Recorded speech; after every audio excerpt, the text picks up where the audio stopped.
me close my chat window here. All right, so I'm on Redcap. Redcap, we've been talking about it all morning. This is how we're going to collect data for the tobacco study for 2012 at the 15 hospitals that are participating with us. I'm on the welcome page. I'm just going to go over to the project. And this is what you guys are going to do as RAs when you log on every shift. So yeah, this is sort of your first view of everything. And everything might seem unfamiliar. It's just like going on a new website or going on using a new phone or something. You know, repetition. Once you do this 3, 4, 5 times, you get better. Once you do this over a whole shift, even better. And then by your 3rd or 4th shift, you're flying through this, you know it's better than I do. So this is the form we want to use for now.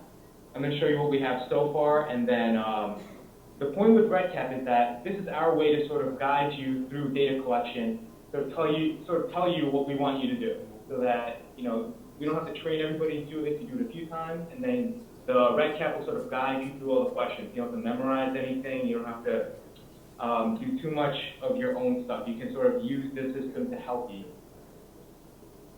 I want you guys to look at the left panel over here. These are all the forms you're going to need for when you're enrolling a patient. And conveniently, you have start here, new record, sort of tells you. You just click there. And then you're going to start with the new record right here. So I'm going to go through a normal enrollment. This is somebody who consents to be in the study, answers the tobacco questions as honestly as they can. They're lucid, so no altered mental status issues, nothing like that. Just sort of a normal enrollment. Okay. I'm going to click here, start a new record. Then you know you're in the 2012 study, NAREP Tobacco Cessation Study 2012. Let me minimize. Okay. So I need you guys to choose the semester here. So right now it's spring 2012. When it's summer, when it's fall, I'm going to change that so you can only choose summer or fall. So you just click there every time. And then the next field is select your hospital. So we have the 15 hospitals listed here by alphabetical order of the state and then by alphabetical order of the name of the hospital. So since I'm at Hackensack right now, I'm going to have to choose Hackensack. But all of your hospitals should be there. Let me know if I did anything wrong with the spelling of the hospitals. I can change that easily. I'm going to choose Hackensack for now. Right now, you're going to enter your RA username. So we're in the process of getting everybody's Redcap accounts so that you can log in and sign on here, and you're going to put in your username when you get it. Mine is King R. And then I typed in free text. So whenever I type in free text, I want to hit the tab button when I'm done, and then it'll save everything and move me to the next field. You'll see this more, but the way I program Redcap is to pop up fields that you need as you need them. So when you have a free text, you want to hit tab after it, it'll pop up the next field. This one is a practice entry. Since we're all in training right now, we do practice entry, so this won't be recorded as real data. It won't go in the analysis. You can almost do whatever you want with this record. There's some notes here you need to keep in mind of. I'm going to go over the save buttons when we get to the bottom, but this is always here just to remind you that you're not saving anything until you hit a save button. And then the next field is before approach, so you just make sure you can approach this patient. You're an RA, you have at Hackensack, we have tough books. You have your tough book set up, you're logged on the computer, you log into Redcap. Now you're right outside the patient's door, and you just want to take a peek in there, make sure you can approach them. Make sure that they're awake, waking up. We're not going to wake anybody who's asleep for this study. So just make sure they're awake, they're ready to go. In this case, they are. And then the approach lines come up. So when I click that, you saw the approach fields come up. I'm going to reset. All right, and then when I hit that, that's already able to begin the approach. You see your approach lines come up. This is sort of a theme. This is going to happen throughout the database. And then I need you to, so you see the purple lines are sort of notes for the RA. So anything in purple, you don't have to say to the patient, it's just a note for you. Anything in green is a note for you. You're going to look for black italics. Okay, so black italics, those are script lines. We want you at all 15 hospitals to say the script line so that we all do this the same way. So you can say, hi, my name is Ryan King. I'm with the research team here at UMass Memorial. I'm on UMass's website. So right now, the script is for UMass. When I'm done programming everything, it'll have your hospital, have everything specific to your hospital, especially IRB-1. Anything that you need to change with the script that your IRB makes you do, I can program it in here so that it pops up when you choose the hospital that you're from. So right now we're at UMass. I'm working with the Department of Emergency Medicine on a clinical research study among patients and visitors in our emergency department. And then now you're just going to look, see if a person with a gown on is a patient. You know, a person in normal clothes, most likely a visitor. And you can always ask. If you're in doubt of any of these questions, you just ask the patient or the visitor. So in this case is a patient. First question, this is going to be black italics. May I ask how old you are? And they're going to say yes in this case. Okay. They say they're 45, 46. So I'm at 46, I'm going to just hit the tab button here. And then the next field is going to pop up for you. The Department of Emergency Medicine here is conducting a study on tobacco cessation. While you're here, may I ask you a few questions? Sure. Okay, so now you're just going to tell me you have a few things to fill in. There's a few things here. It might be a little silence in the air for a couple of seconds while you're filling this out. You're going to observe female. I'm going to observe Stockman here in the front at Hackensack. How would you describe your racial background? Stockman, please. Okay. So that's option 2 here. She indicated African American, so I'm going to choose selection 2. Do you describe yourself as Hispanic or Latino? Okay. And then you're done. So you're going to see date of entry here. It's in purple. You don't have to say date of entry or anything like that to the patient, but you're going to put in the date for today. So there's a today button here to the right. You just tell me click it. You can also type it manually if you have to. You can enter the time. Just hit the now button. Time will come up. As far as I know, it's local time. We're still working on. I still want to see, you know, when we're enrolling in Washington or at UNLV. I want to see, you know, what time shows up there, but right now I'm assuming local time. And then there's a note here in purple. Data for this form is complete. At the bottom of the form, you're going to mark this form complete. So this is telling you to go right here. This instruction just means go to this form here, form status complete, and then go on to the next form. Before I go on to the next form, I'm just going to point out this part here at the bottom. It's the comment space and general instructions for just for reference for any RA who goes through the program. So first is the comment space. Well, first is actually this exit line. If at any time you feel you can't continue with the study at the moment, you always have exit lines. This is the only thing we probably want you guys to memorize, especially in case anything bad happens and, you know, if it's your first shift and you freeze up a little bit, you know, just memorize, that's okay, the doctor, nurse, or physician assistant will be to see you shortly. And then you can step out, you know, go from there. So they're exit lines. Just have an exit line for yourself in case you need to step out of the room really quickly for whatever, a cardiac thrombo, whatever it is. Okay.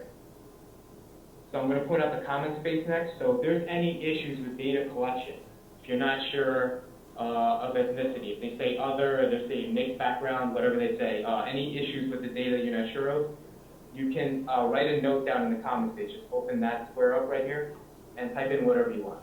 And just hit the tab when you're done. Okay. So that's on every form. When we go through the rest of the forms, up here, I'm going to go a little slow. But all of the forms are listed on the left panel at the top here. So as we go through each of these forms, when we save and go to the next form at the bottom, it's going to go to the next form, and there's always a comment space at the bottom. And since the fields are popping up as you need them, it should be within reach. You should always be able to type in a note. I'm pretty sure no.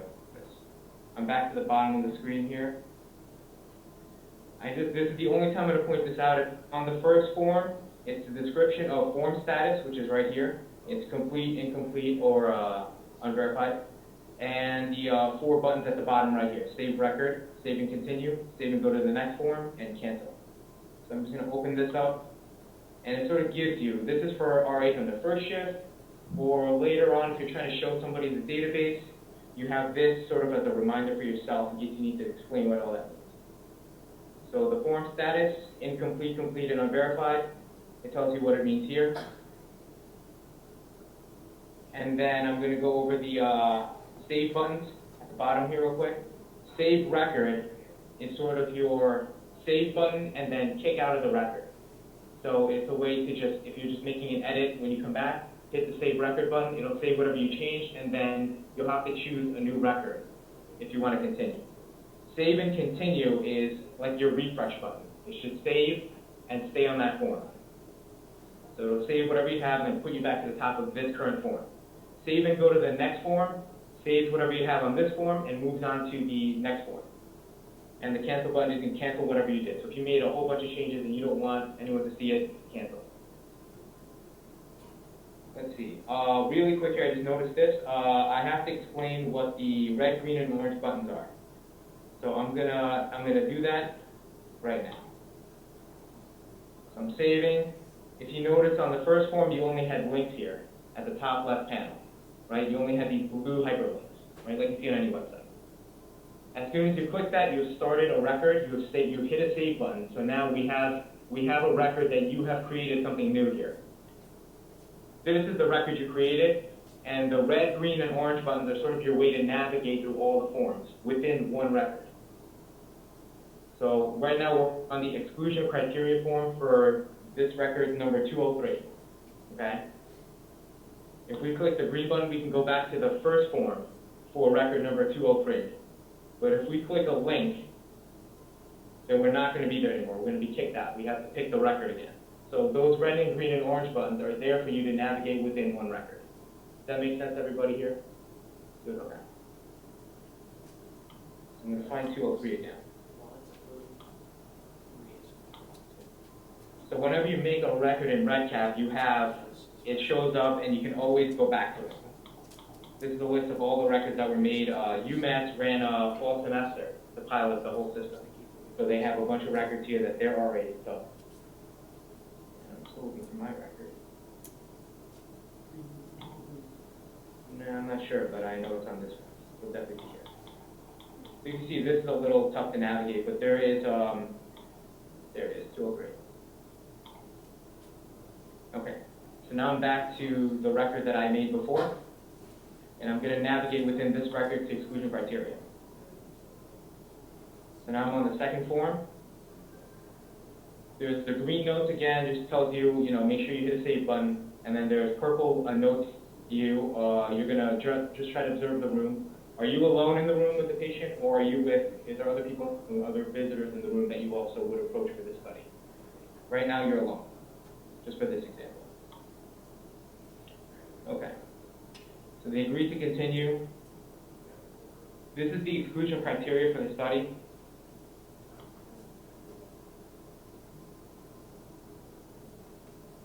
Okay, so there's different reasons why you might approach a room, find a patient who might be awake, you think it's ready to go, you start talking to them, and then you realize something's off, I can't go on any further. They didn't say yes or no to be in the study, you just can't go forward anymore. You can't ask them that question. Because altered mental stats, you realize, oh, they're actually speaking gibberish. Or a more common one that we'll see in most hospitals, they don't speak English. So for this study, we require that all the patients and visitors can speak English, only because of different reasons within the rest of the study. So if they can't speak English, then you figure that out when you approach them, then you can mark it off here and in one of the exclusion criteria here. Another thing, if you approach an elderly patient and you realize they're hard of hearing, that they can't hear you well enough to ask 20 minutes of survey questions, then you have to choose hard of hearing there. And there's different other reasons here. We'll go over in more detail. This is sort of a first view. I don't want to get caught up with that right now. Right now, we're just going through normal enrollment, so this person is actually eligible and ready to go. So there's some branching logic issues here I just have to fix. Branching logic is the way I control Redcap to pop up those forms that you need to see. Right now, they're all popping up right now, so I just have to change it, and working on that, we'll get that done. But this is what should come up. Data for this form is complete because it's a normal enrollment. So then you're just going to mark this form complete, and then you're going to move to the next form. Okay, so you're on the third form here, verbal consent. This is where it's especially important to have all the different hospitals have their own consent process. Some are going to have verbal consent, some are going to have written consent. Whatever procedure they're going to use, whatever instructions you need for the RA is going to pop up here. Okay, I'll make sure that happens. But right now we're going to use UMass's RA program's verbal consent. It goes something like this, and this is similar to what St. Vincent's does, similar to what other hospitals with verbal consent will do. Okay, let me tell you about the study. Department of Emergency Medicine at UMass Memorial is doing research about tobacco use among our patients and visitors.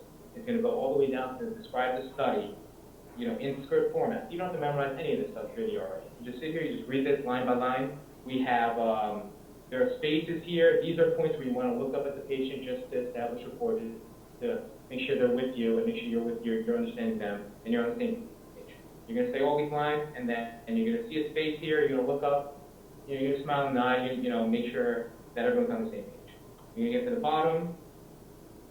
If you have any questions about the research, I'll be happy to have you speak with one of the supervisors of the study who is on call. May I ask you some questions about whether or not you've used tobacco products. So now if they say yes, they're in the study. If they say no, they refuse to be in the study. So here they're going to say yes. Data for this form is complete. Do the same thing, just mark this bottom form complete here, and then move on to the next form.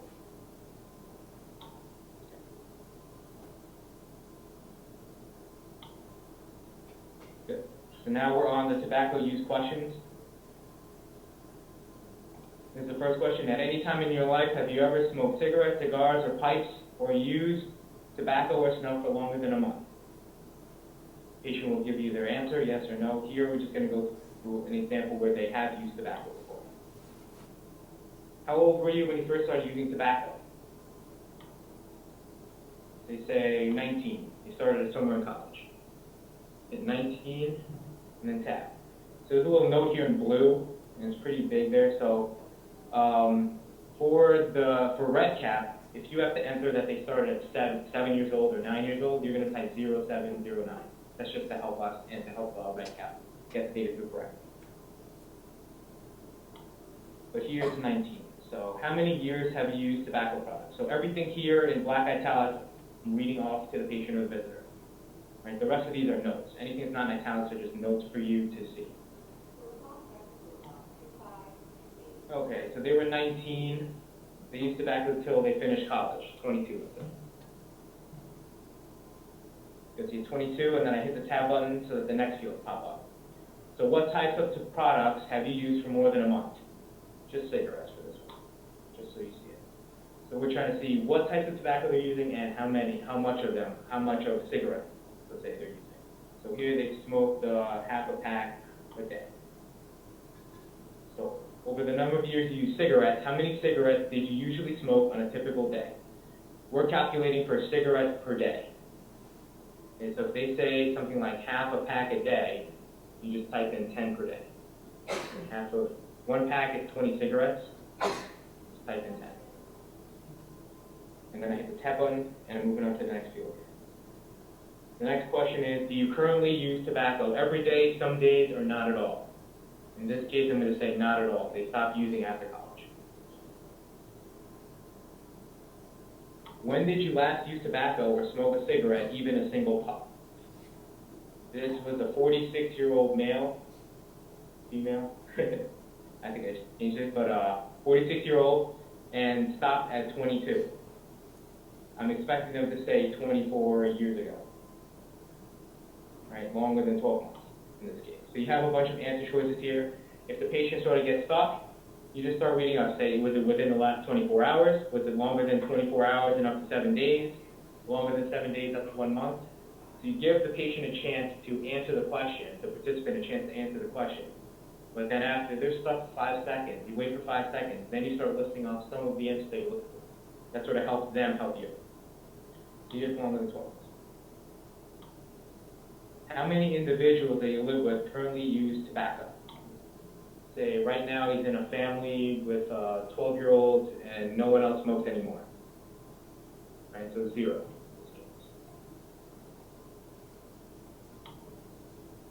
Okay. So this is not in italics here, but I'm going to change that so that it is for you. And I'll format it so you can see it's more obvious, but you have to say this part. Now I'm going to ask you some questions about previous quit attempts. Since you started, how many times have you tried to quit using tobacco? And you're only going to count attempts that lasted longer than 24 hours. All right, they only tried once and they did it. They made it. Have you used anything to help you quit? I quit cold turkey. I'm just filling out responses for the patient now. Please rate the extent to which you agree with the following statements. So there's a whole bunch of other questions here. I'm just going to fill them out for you right now. You read them all off, and then the patient will give you the response.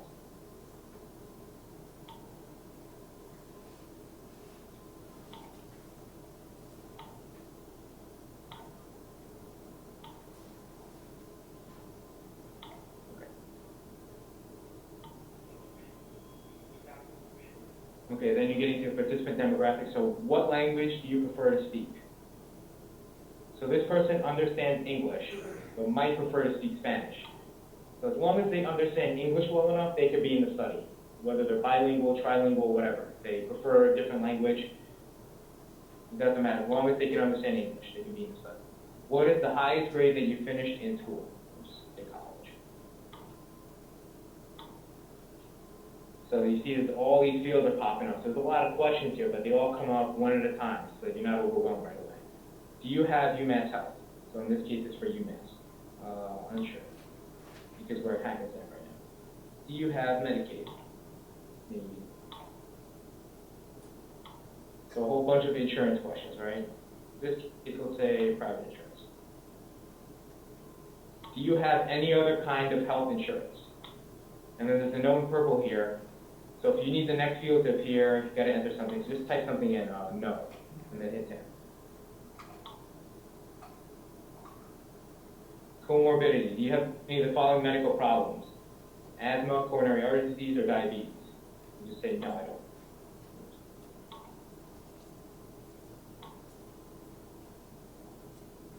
Okay, I'm just going to say no for this one. Okay, and then the final thing we're going to go through with the tobacco use questions is the script for the quit line referral. So every state has a quit line. Here we're using UMass's offer for quit line referral. The Massachusetts Quit Line is a free program funded by the Department of Public Health that helps people stop using tobacco products, or if they've stopped, to keep from starting again. It's going to be similar. So let me tell you about the Hackensack University Medical Center Quit Line, the New Jersey Quit Line. The New Jersey Quit Line is a free program funded by the Department of Public Health. So it's for each state, it's going to be it's going to pop up so that you only have to read for your state. Research has shown the effectiveness of this treatment program. With your permission, I can send the referral to the Massachusetts Quit Line with the information you gave me. Would you like me to do that? So now you're offering them a chance to fax the Quit Line referral. If they say yes, then you do all the procedures for filling out and faxing the Quit Line referral. If they say no, then that's fine. So for today, we'll just say no. That's okay. Good. Then you have to select. So it's telling you a bunch of things you have to do here. The first time, you might have to read every single little word, every single note that comes up here. When you do this a third, fourth, fifth shift, you already know what it's going to say. So here it's just there as a reminder to you, as like a place marker, like it is to me right now. So I just click there, and then I choose 2, right? It tells me to choose 2. This person has used tobacco but doesn't want to put my referral for this case. Everything here is finally complete. You're going to mark this form complete and then move on to the last form. The last form, for each hospital, there's going to be something you do after the study's done. So this is sort of the exit form. At St. Vincent's, they run service. They ask a few more questions to the patients and visitors about previous studies like this that they've done in the past that have worked. For women, pap test, mammogram, for men, prostate cancer, things like that. They ask different questions. At Hackensack, it'll be move on to the next study or move on to the next patient. UMass, this is what they end up saying. Thank you very much for participating in the tobacco cessation study. If you have any more questions, please remember to follow up with your physician or primary care provider. This reminds you to wash your hands. We're going to go over all that stuff, all these safety things and hygiene things. Go over all those things. Anything you need to know to work as a volunteer in the hospital. And then the last thing we do is here's an informational sheet regarding the Massachusetts Tobacco Quit Line and how to contact them directly in case they change their mind and they want to actually, sign up for the quit line. Then they can do it on their own. That's fine. Data for this form is complete. I'm going to mark it complete, save and continue, just like they're saying here. Then they have to complete paperwork, whatever paperwork they need to do, and then they have to move on to the next room. So they've saved the exit form, and everything's just about done here. So that's the first run that, I guess, for everybody who's watching today of the Redcap system for the tobacco study. Any questions? Did I miss anything?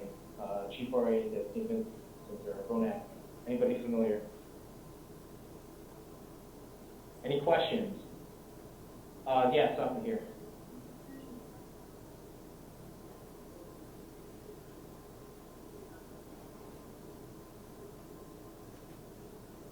If they say yes to the line, yeah, then there's a procedure that you'll do, and I'll make sure there's instructions on there that you need.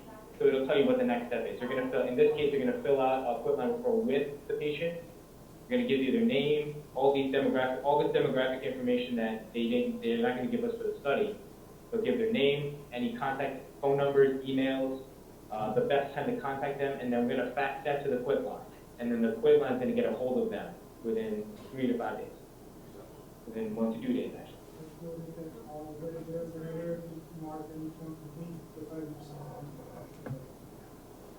Sure. Yeah, so everything here is in red. The problem space, these other forms here, I haven't been to these forms yet, and I haven't marked them complete. So right now, everything by default, and thanks Ronak for that, everything by default is incomplete. So that's what this is actually doing. When I click here and I mark it unverified, it'll mark it yellow or orange. If I mark it complete, it'll mark it green. That's what it's doing over there.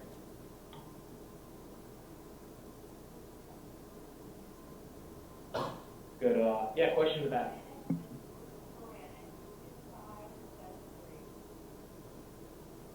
If they understand English, yeah, and can speak it.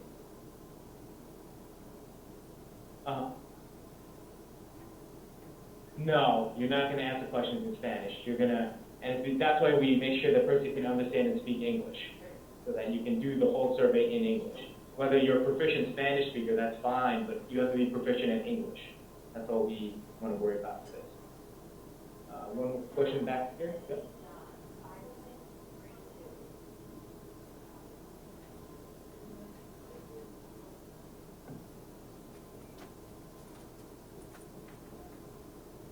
Oh, okay, so you're speaking of a specific, which is an interesting issue that I'm not exactly positive how to answer that, but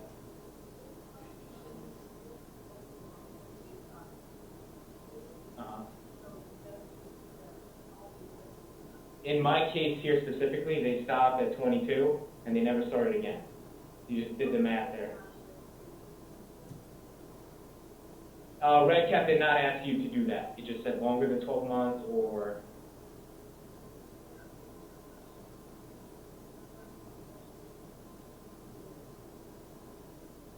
I think that's what we wrote when you put actually started showing because Oh, did I misread something? Oh, my bad. Let's go back there, actually. I'll go back there. So I know this is being recorded, so I'm just gonna, I'll answer that question later. Yep. Who is? The question that she asked, how many years? Okay. Question is about, it's in the tobacco use, right? So you're gonna help me get there. This person started at 19. Oh yeah, there it is. Okay, they stopped at 22. My mistake, guys. Okay, so we want to know how many years they have used tobacco, right? That's great. Thanks for pointing that out. We stopped at 22 years of age. They have used tobacco for 3 years. Correctly done. Thanks. So, that's only the question, and there's what do you mark if you have a transgender person?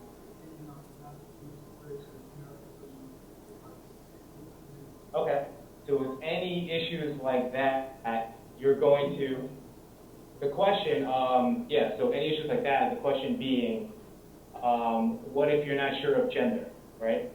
You have transgender, or you're not sure what to type in for gender. This is a situation where if you're in doubt, you're just going to describe the situation in the problem space. You being the RA in the room at that time, you just run to the bottom of, this would happen on the first form. Go ahead and say that. That's okay. Just come to the bottom of the first form here. Type it in right here. Not sure about gender. And then, yep. And we'll count that however we have to on the analysis side of things. Questions from SLU, from Pullman, from St. Vincent's? Can you address exclusion criteria versus problem space? Okay. Who's that, Stephanie? Thank you. Okay.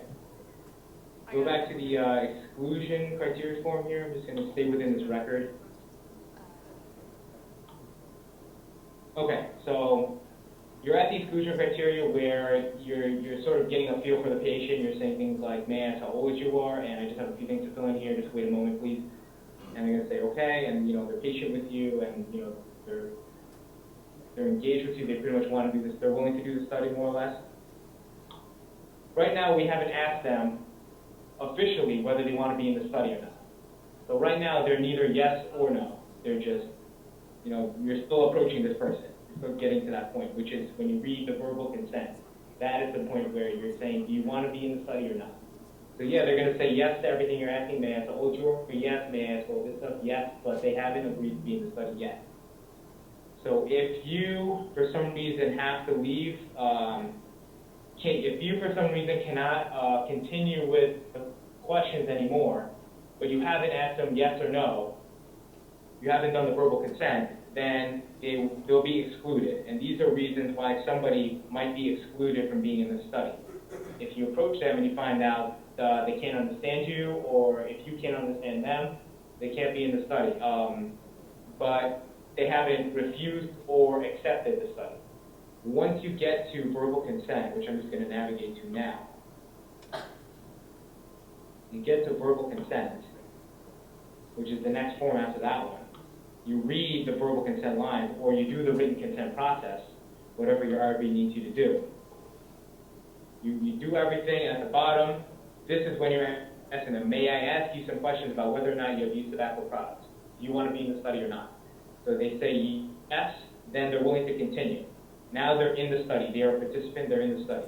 I'm going to go to the next form. And the very next form is tobacco use questions. So let's say you're in the middle of the tobacco use questions, somewhere down here. And then something happens. They get sick. They start vomiting, whatever happens. Or at the end of your shift, and you have to go. Your ride's waiting and all this stuff. Whatever it is, if you have to stop, you have to stop. Then you're going to stop wherever you are. Just leave a note at the bottom of the page here. Just open up this comment space here. This is the problem space. So once you're in the study and this person is now a participant, they have said, yes, I want to be in the study, but now you have to stop the study for whatever reason, not because they changed their mind or anything. Even if they do change their mind, you just indicate that here. I changed their mind. So now they are a participant in the study, but for some reason, whatever it is, you were not able to complete all the questions. And this is the reason why. You just indicate that in the problem space. So that's sort of the difference between problem space and exclusion criteria.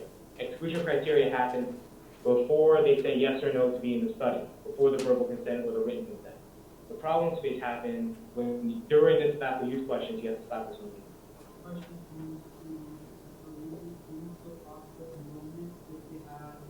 they haven't smoked. You hear that the line says 3 months before the option of Oh, so you're telling me from the logic that the referral script was popped up before they said, yes, I've smoked and no, I haven't. That's something I have to change, and I need you guys to point that out to me. But yeah, it's basically they say no, that referral script won't pop up because they've never used tobacco. And neither will tobacco use questions. It'll only pop up to what was the highest degree you completed. That's where it'll pop up to if they say no.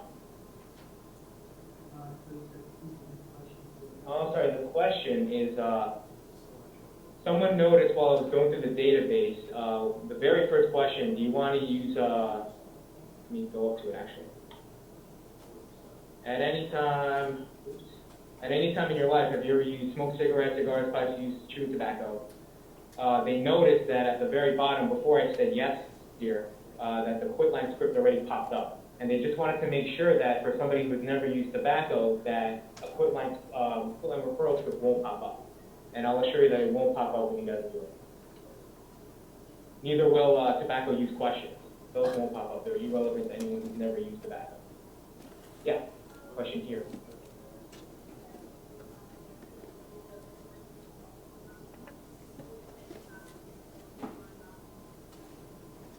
Okay, so now the question is, if a person has used tobacco but has now stopped, quit cold turkey, whatever reason, will the quit line referral still pop up? The answer is yes, it will. Because smoking, tobacco use is a lifelong addiction. So even if you've already successfully quit smoking, there's still that chance, and we still want to offer them the quit line referral. That's part of our protocol.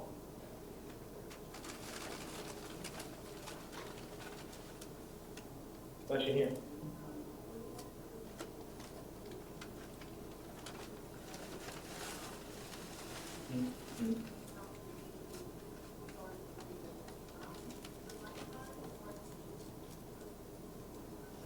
In this case, the question again is,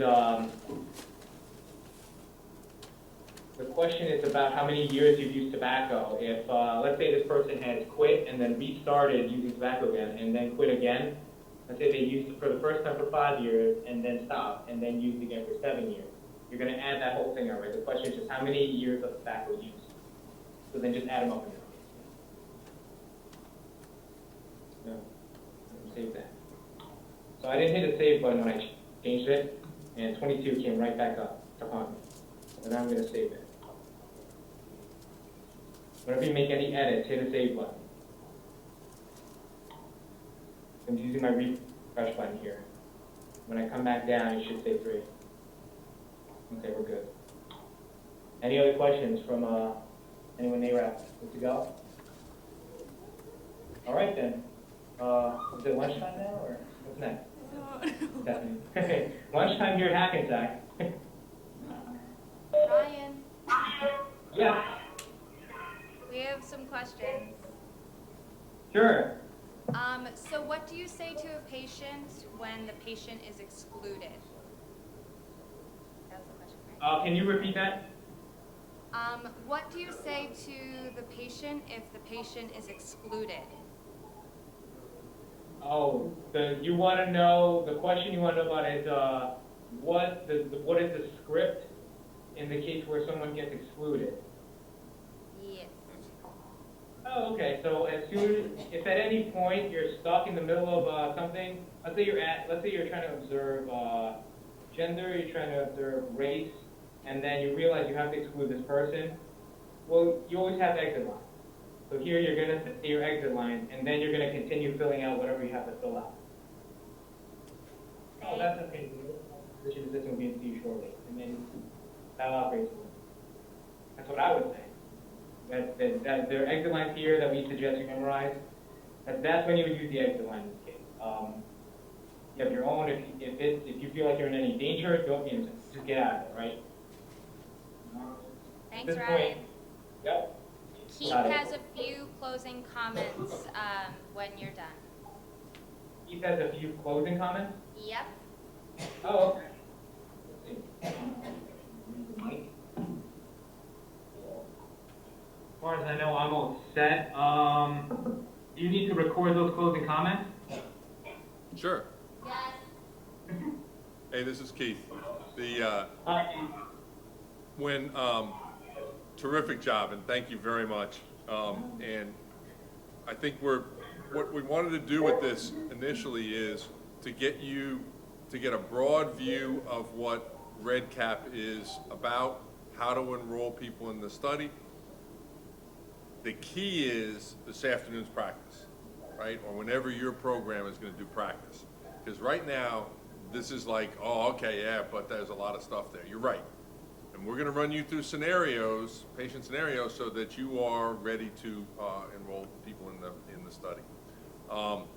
The next piece of that is that for us, in terms of live presentations, that's it. And the way the way WebEx works, we're going to have next is going to be the video, but it's going to be very hard for us to be able to come back and make any closing comments at that time. So I'm going to kind of do that now, right before we do something else. So don't stop now. We actually have a couple the video for you to watch as well. But I want to thank everybody who's here, and at St. Vincent's and around the country for being participants in this study and working with NARAP. Again, I want you to be sure that you understand that we are looking for your feedback. Again, I'd like you to write on the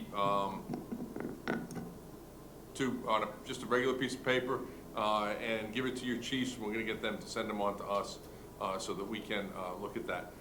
Please recognize we know there are technical issues, and so we know all about those, but especially about how the presentations went, what you think could be done better. We're really looking forward to that. And again, thank you very much.